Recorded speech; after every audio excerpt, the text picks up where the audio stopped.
The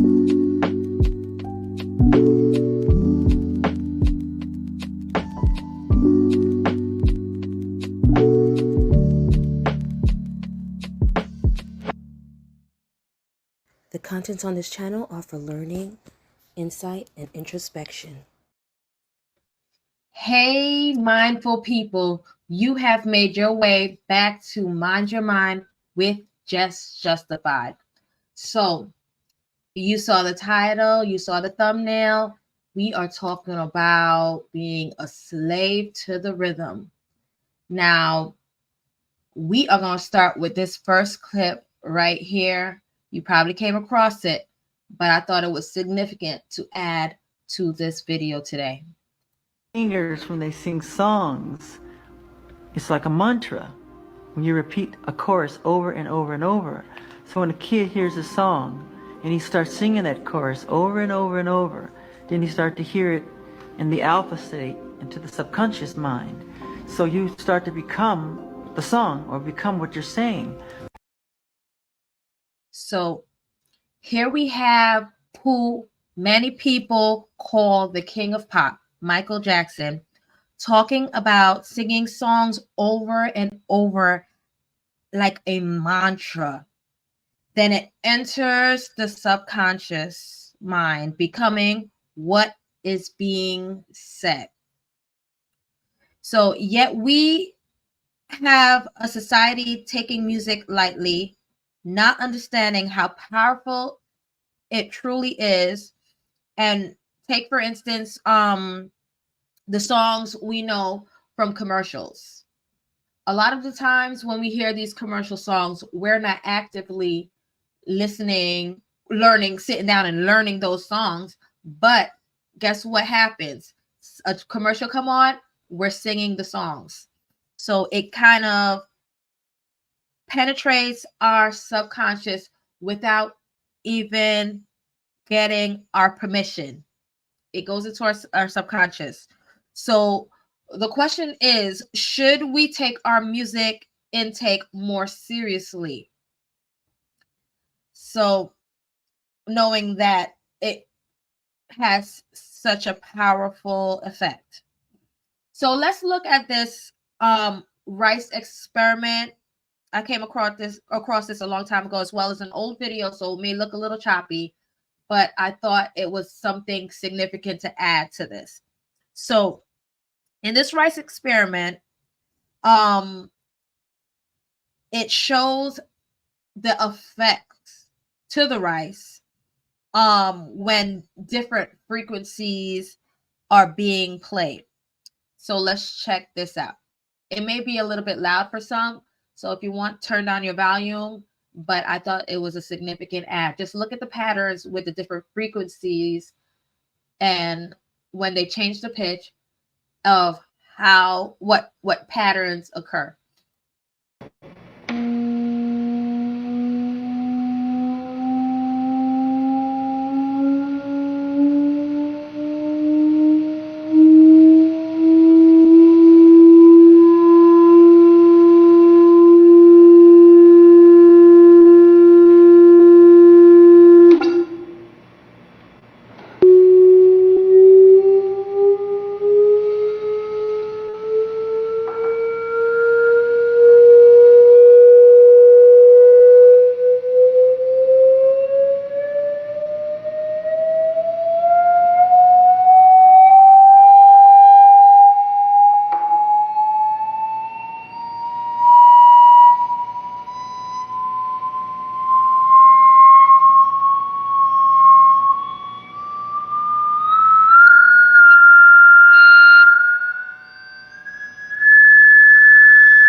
So we watched as rice made different patterns as they changed the pitch. My thoughts are, if these frequencies can had that effect on the rice, then what are the effects on us, on our bodies, right? Then some people, they've even equated like some healing levels to certain frequencies and everything too. So it obviously it has some effects. So let's explore that a little bit more. Now, this experiment shows the significance of positive and negative words. Emoto has conducted another interesting experiment. He placed rice into 3 glass beakers and covered it with water. And then every day for a month, he said, "Thank you" to one beaker, "You're an idiot" to the second, and the third one he completely ignored.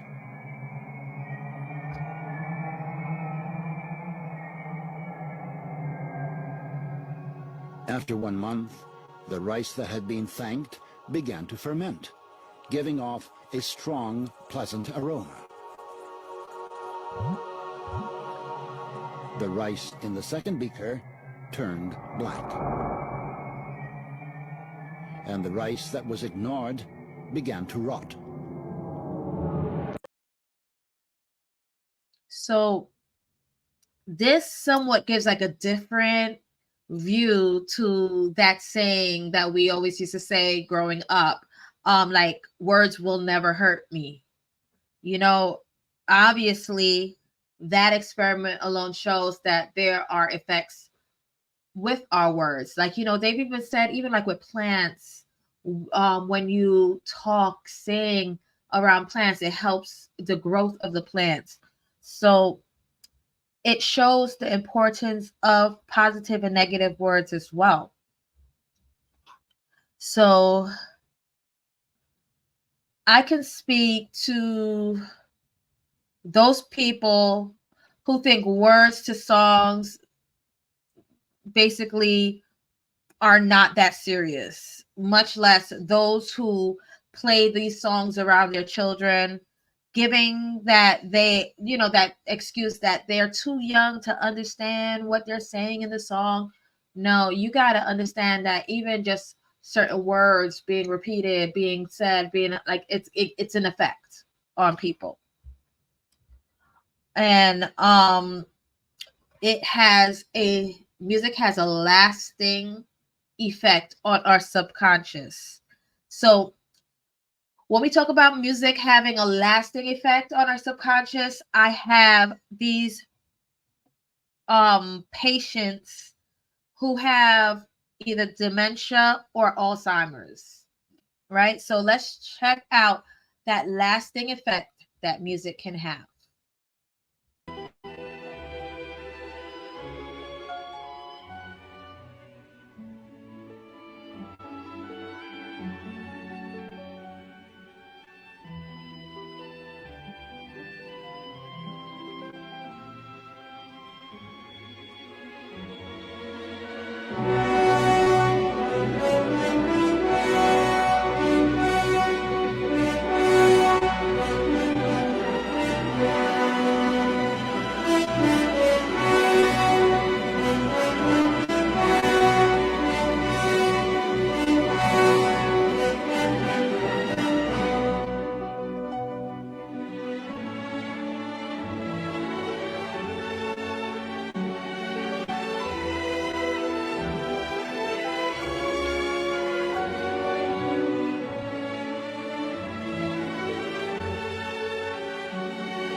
And here is another one.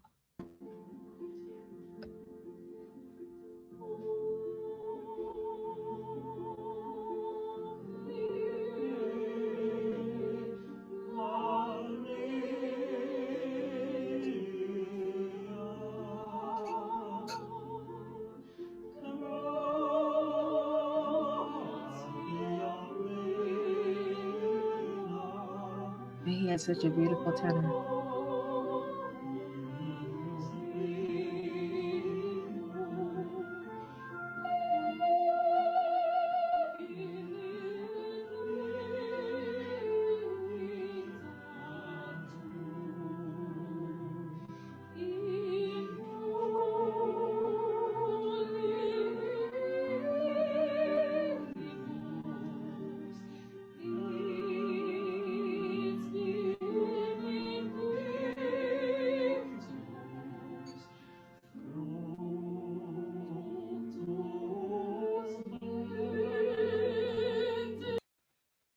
So you saw that one.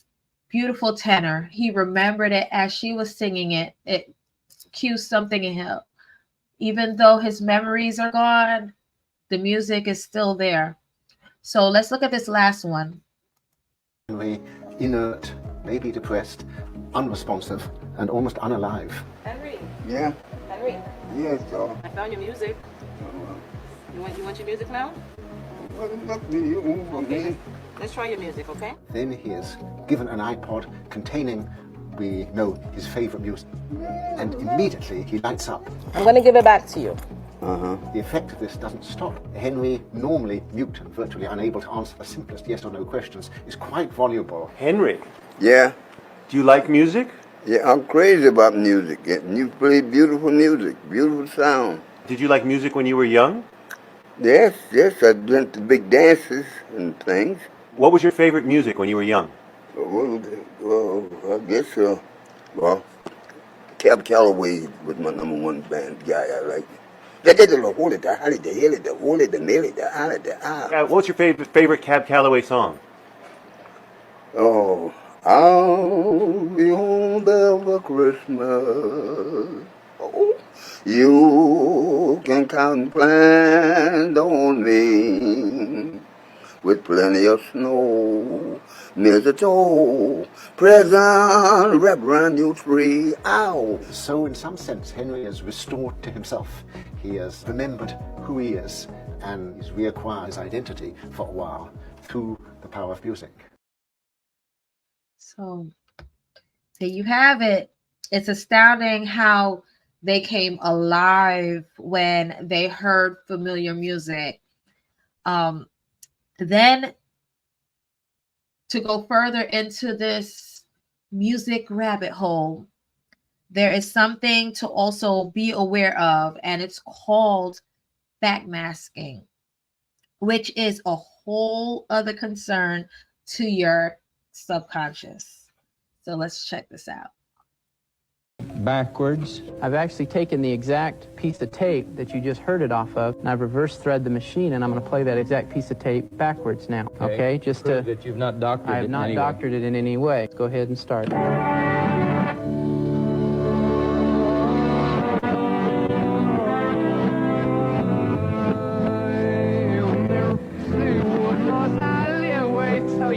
I heard something there. All right, listen for I live with Satan, exactly. You might want to turn it up just a little out here on the floor. I live with Satan, listen again.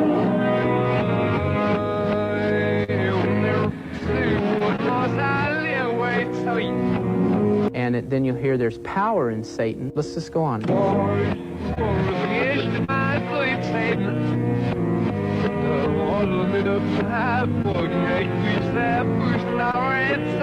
There's power in Satan.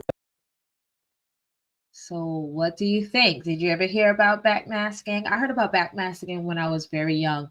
And I know that there are a lot of messages in songs when played backwards.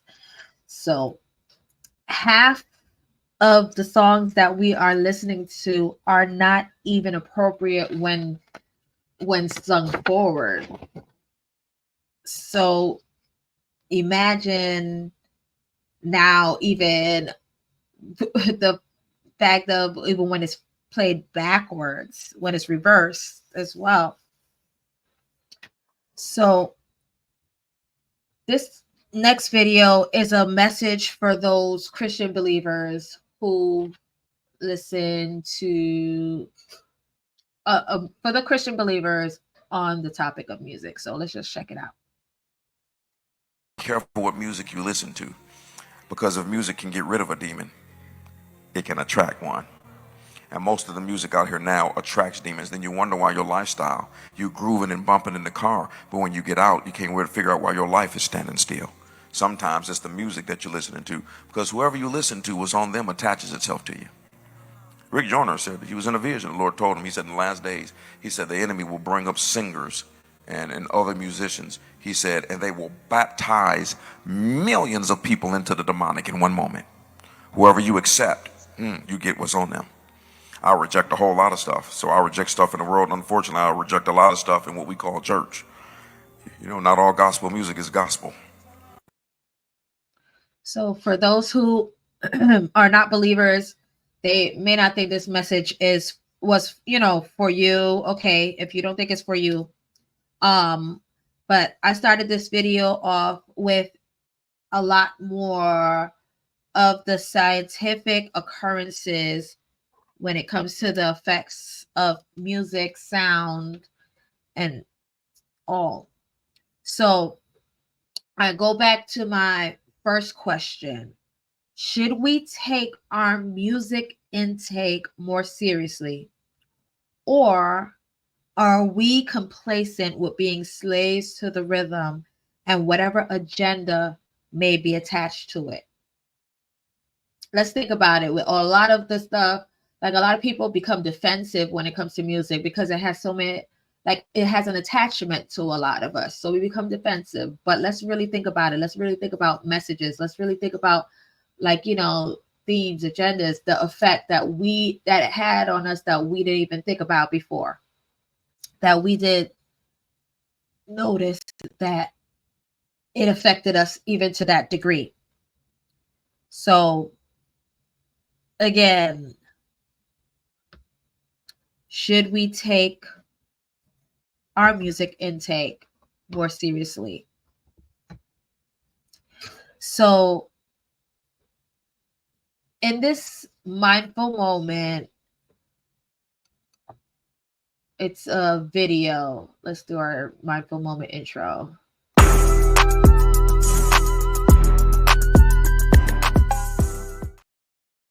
So the mindful moment will be a video emphasizing the power of music, and even when it has an agenda attached to it, because we talked about some agendas just a while ago. So let's check out some music and when it has agendas attached to it. Day years old when I found out. Can music alone influence the listener? So here's what we're going to do. We're going to try a little experiment. Everyone, when I tell you to please close your eyes, and we are going to listen to a couple clips. They're only 15 seconds long. And then when we're done, I'm going to ask you a question or two, and then raise your hand to give me the answer. Okay? Are we ready? Okay, so everyone close your eyes. And if you're viewing at home, close your eyes as well. Here we go. Can music alone influence the listener?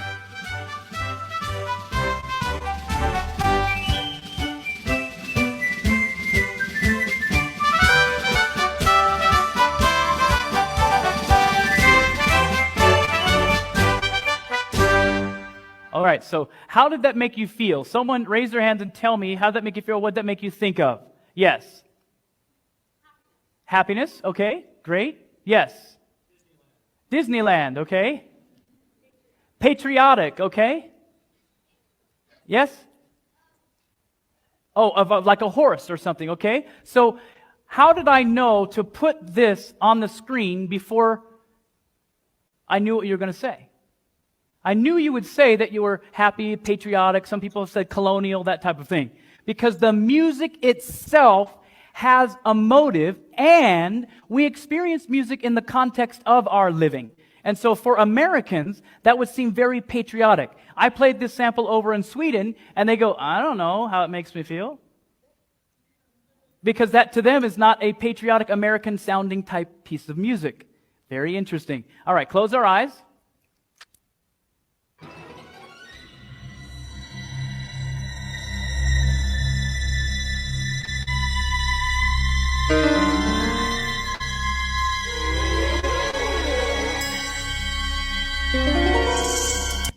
Okay, how'd that make you feel? Yes. Scared? What? Mysterious. Scared. Little Dill Pickle said scared. He's my little buddy. Yes. Suspenseful. So again, I'm not a genius. I knew you were going to answer eerie and scary. You know why? Because music is a universal language. We respond, by and large, the exact same way to the music. Close your eyes, one more.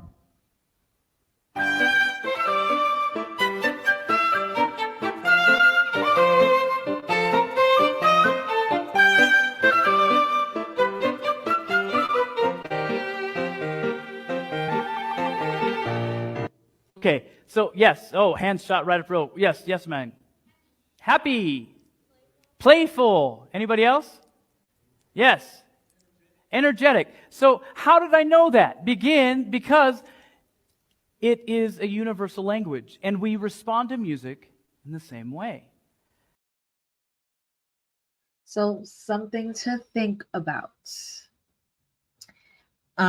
So last but not least, are you okay with being a slave to the rhythm and whatever motives are attached? Think about it. All right, y'all. Until the next time. Peace.